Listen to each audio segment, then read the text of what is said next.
आसपास जानवर कटते हैं, और भारत में हर साल मैंने आपसे कहा करीब 10 करोड़ जानवर कटते हैं। सारी दुनिया में ये कटने वाले जानवरों की संख्या लगातार बढ़े और इसकी वृद्धि हो, इसके लिए मांस उत्पादन करने वाली कंपनियां लगी हुई हैं। सारी दुनिया में सबसे ज्यादा शोध हुई है पिछले 50 साल में इस विषय पर कि शाकाहारी जीवन अच्छा या मांसाहारी जीवन अच्छा।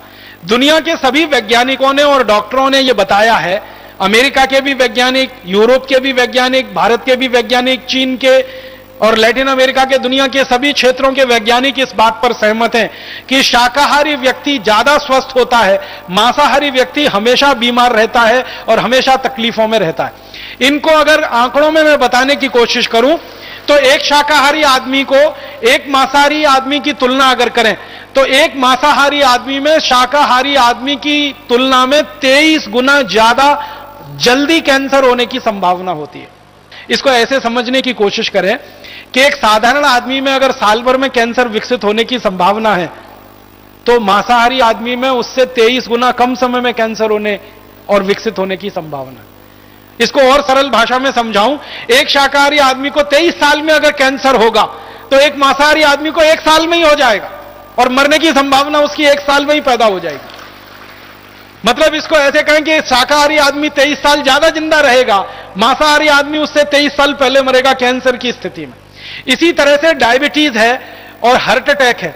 डायबिटीज और हार्ट अटैक के बारे में सारी दुनिया के वैज्ञानिकों का यह कहना है कि जो शाकाहारी आदमी है उससे 40 गुना ज्यादा संभावना है मांसाहारी आदमी के डायबिटिक होने की और उसके हार्ट अटैक आकर मर जाने की।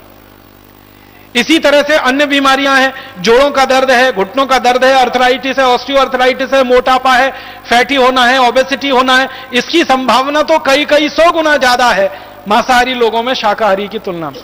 सारे दुनिया के वैज्ञानिक इस बात पर सहमत हैं कि शाकाहारी जीवन ही स्वस्थ जीवन है और शाकाहारी जीवन को जीकर ही आप ज्यादा दिन जिंदा रह सकते हैं। मांसाहारी होकर तो बहुत जल्दी बीमार पड़ेंगे और मरेंगे। इसमें संभावनाएं क्या क्या हैं?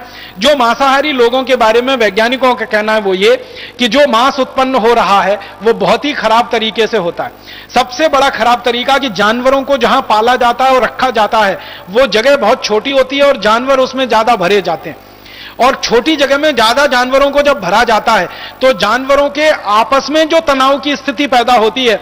अक्सर जो सुअर का मांस पैदा करने वाली कंपनियां हैं ना, उनके जो बाड़े होते हैं उनको अंग्रेजी में एक मुर्गे को रहने के लिए कम से कम 4 स्क्वायर फीट जगह लगती है।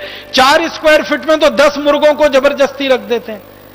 एक गाय को रहने के लिए न्यूनतम जितनी जगह चाहिए उसमें 10 गाय को रख देते हैं। एक भेड़ को रहने के लिए, बकरी बकरे को रहने के लिए जितनी जगह चाहिए उसमें 10 गुने ज्यादा रख देते हैं। तो जानवर हमेशा तनाव में रहते हैं क्योंकि जगह कम होती है उनको रहने के लिए। आप ही एक इसको रहने की कोशिश करके देखिए कभी। एक कमरा है जिसमें एक व्यक्ति आसानी से रह सकता है, उसमें 10 लोग रहना शुरू कर दीजिए और लगातार 2, 4, 6 महीने रहकर देख लीजिए, आप अच्छे खासे स्वस्थ आदमी हैं, पागल होने की स्थिति में आप आ जाएंगे। तनाव इतना बढ़ जाएगा, चिड़चिड़ापन आपको इतना बढ़ जाएगा, परेशानियां आपको इतनी बढ़ जाएंगी। तो वो जानवर तो महीनों ऐसे ही रहते हैं, उनको तनाव बहुत होता है। और तनाव के समय में उनके शरीर में तनाव पैदा करने वाले हार्मोन्स बहुत निकलते हैं। स्ट्रेस हार्मोन का सबसे ज्यादा सीक्रेशन उनके शरीर में उस समय होता है, और उसी समय जब उनको काटा जाता है तो भय और उनको होता है, डर और उनको होता है। तो डर और भय की स्थिति में जब जानवर काटे जाते हैं तो उनके खून में वो सारे के सारे निगेटिव हार्मोन्स या स्ट्रेस हार्मोन, जो तनाव देने वाले हार्मोन है, वो रहते हैं। और थोड़े बहुत मांस में भी रहते होंगे, मांसपेशियों में भी रहते होंगे, और मांसपेशियां और मांस का ही हिस्सा है जो लोग खाते हैं, तो उनके शरीर में वो सब जाते हैं और उसके कारण तरह तरह की बीमारियां लोगों को होती हैं। इसलिए दुनिया में कहा गया है कि मांसाहारी लोगों को शाकाहारी लोगों की तुलना में ज्यादा बीमारियां होती हैं और उनके मरने की सबसे जल्दी संभावना होती है। इसके अलावा दुनिया में और एक महत्व की बात देखी गई है, वो ये कि जो शाकाहारी लोग हैं उनमें दया, प्रेम, करुणा ये सबसे ज्यादा तीव्र गति से और सबसे उच्च स्थिति में मिलती है। सारी दुनिया में कई जगह अभ्यास किया गया, कई जगह अध्ययन किया गया, अलग अलग समूह बनाकर एक तरफ मांसाहारी लोग हैं, एक तरफ शाकाहारी लोग हैं, तो देखा यह गया कि जो शाकाहारी लोग हैं उनमें दया है, उनमें प्रेम है, उनमें करुणा है, उनमें वात्सल्य है, उसमें ममता है, उसमें ममत्व है, सब तरह के मानवीय गुण सबसे ज्यादा शाकाहारी लोगों में है। और हिंसा है, हिंसा के साथ साथ चोरी, चपाटी, डकैती, बलात्कार की भावना, एक दूसरे को दुष्टता के स्तर पर देखने की भावना, एक दूसरे को नुकसान पहुंचाने की भावना, यह सबसे ज्यादा देखी गई है मांसाहारी लोगों में होती है। और दुनिया में हम देख भी रहे हैं कि इस समय जो हिंसा का सबसे बड़ा दौर चल रहा है पूरी दुनिया में, जहां सबसे ज्यादा हिंसा हो रही है पूरी दुनिया में, आप ध्यान दीजिए, वो सारा का सारा इलाका मांसाहारी लोगों का है। और मांसाहारी लोगों के इलाके में होने वाली जो हिंसा है वो जल्दी खत्म नहीं होती है, 10, 20, 50 साल नहीं, सैकड़ों सैकड़ों साल वो हिंसा चलती है, और इस हिंसा में से प्रतिहिंसा चलती है, और वो पूरा इलाका हमेशा के लिए अशांत और अशांति में डूब जाता है। दुनिया में जहां शाकाहार बहुत ज्यादा है उन देशों में आप देख लो काफी शांति मिलेगी। मैंने ये देखा इस अध्ययन में कि जो शाकाहारी लोग हैं वो गरीब हैं, भुखमरी के शिकार हैं, उनमें कुछ महामारियां भी हो सकती हैं, लेकिन सबसे ज्यादा शांति उन्हीं के इलाके में है जहां सबसे ज्यादा शाकाहारी लोग हैं पूरी दुनिया। और जहां मांसाहारी लोग हैं उनमें अमीरी हो सकती है, उनमें अमीरी है, उनमें समृद्धि है, उनमें संपत्ति है, लेकिन सबसे ज्यादा हिंसा उनके बीच में है, और मानसिक हिंसा सबसे ज्यादा है, सबसे ज्यादा अशांति उनके बीच में है। दुनिया में जिन देशों में मांस सबसे ज्यादा खाया जाता है वहां मानसिक रोगी सबसे ज्यादा है। एक छोटे से देश की कहानी बताता हूं। स्पेन नाम का एक देश है और स्वीडन नाम का एक देश है। स्वीडन को दुनिया में कहा जाता है सबसे ज्यादा अमीर देश है। स्वीडन को कहा जाता है वहां विकास का मानदंड सबसे ऊंचा है।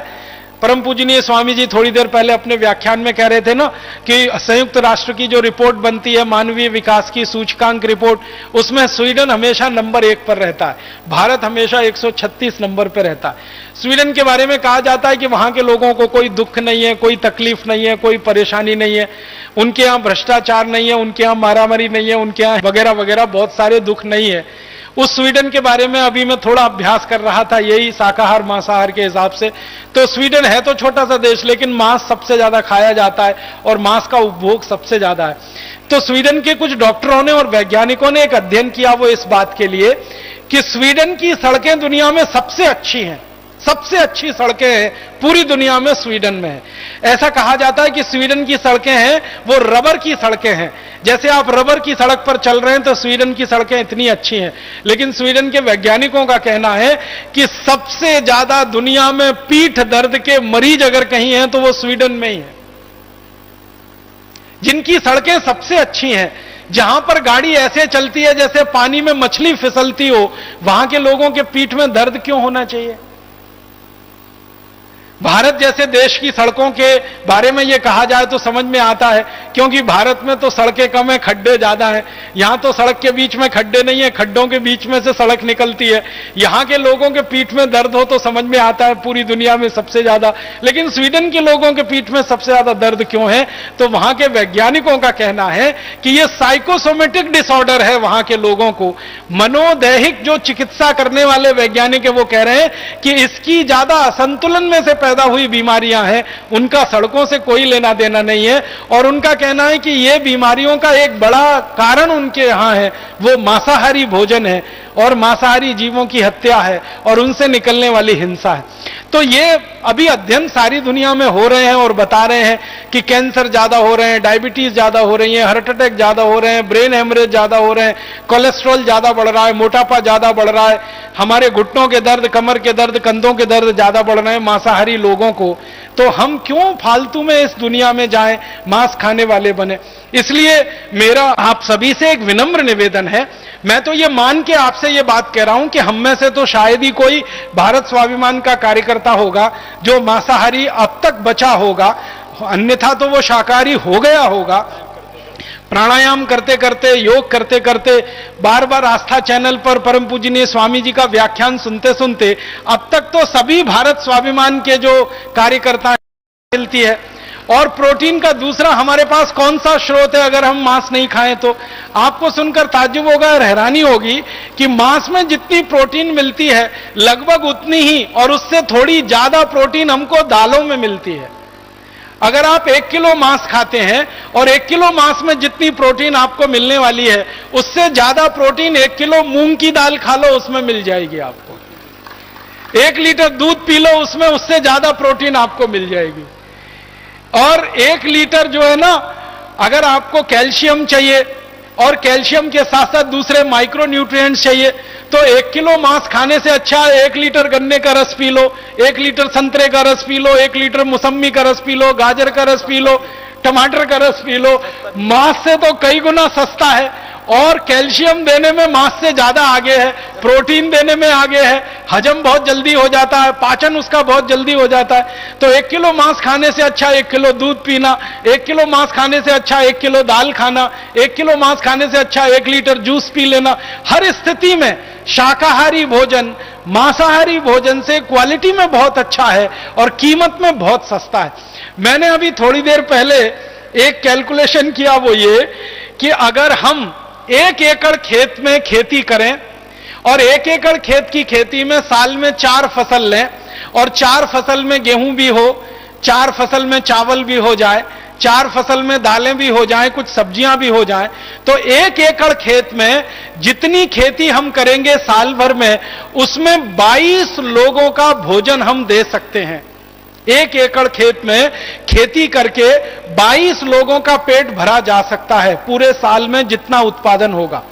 उसी 1 एकड़ खेत में जितना अन्न पैदा हो उस पूरे अन्न को किसी जानवर को खिलाया जाए और उसका मांस पैदा किया जाए तो उस मांस से पूरे साल में सिर्फ 2 लोगों का ही पेट भर सकता है। 1 एकड़ खेत में हम खेती करके अन्न पैदा करें तो 22 लोगों का भोजन मिलता है। उसी 1 एकड़ खेत में जो अन्न पैदा हो रहा है वो जानवरों को खिला दिया जाए, जो जानवर उस मांस को खाएंगे और उसमें से जो मांस पैदा होकर आदमी को खाने को मिलेगा वो सिर्फ 2 आदमी का पेट भर सकता है। बहुत साल पहले हमारे देश में एक महान विचारक और चिंतक पैदा हुए, महर्षि दयानंद सरस्वती। महर्षि दयानंद सरस्वती जी ने एक बहुत सुंदर पुस्तक लिखी है, बहुत छोटी सी पुस्तक है लेकिन बहुत ही सुंदर है। मेरे विद्यार्थी जीवन में मैंने उस पुस्तक को बार बार पढ़ा था। उस पुस्तक का नाम है गो करुणा निधि। गो करुणा निधि पहली पुस्तक थी जिसको मैंने पढ़ा जिसमें गाय के बारे में आर्थिक मूल्यांकन और विश्लेषण प्रस्तुत किया गया था। महर्षि दयानंद सरस्वती के पहले शायद किसी भारतीय चिंतक और विचारक को गाय के आर्थिक पक्ष के बारे में इतना बड़ा अंदाजा नहीं था। तो महर्षि दयानंद जी ने भी यही लिखा है कि एक गाय को काटकर उसका मांस खिलाओ तो बहुत मामूली से थोड़े से लोगों का जीवन चल सकता है, लेकिन उसी गाय को जिंदा रखो और उसके दूध का और दूध के अलावा दूसरी वस्तुओं का उपयोग करो तो उससे कई गुना ज्यादा लोगों का जीवन चलाने का रास्ता खुलता है। तो महर्षि दयानंद सरस्वती ने जो बात 1870 के पहले कभी समझी, सोची और लिखी वो बात अभी 2009 में भी उतनी ही खरी और सत्य है और उतनी ही प्रामाणिक है जो आज से वो लगभग 140-145 साल पहले थी और इतनी ही प्रासंगिक है। तो हम तो सब महर्षि दयानंद के पुत्र हैं, हम तो सब महर्षि दयानंद के मार्गी हैं, हम तो सब उनकी शिक्षाओं को लेकर अपने जीवन में आगे बढ़ने और चलने वाले लोग हैं। हम तो सब महर्षि दयानंद जैसे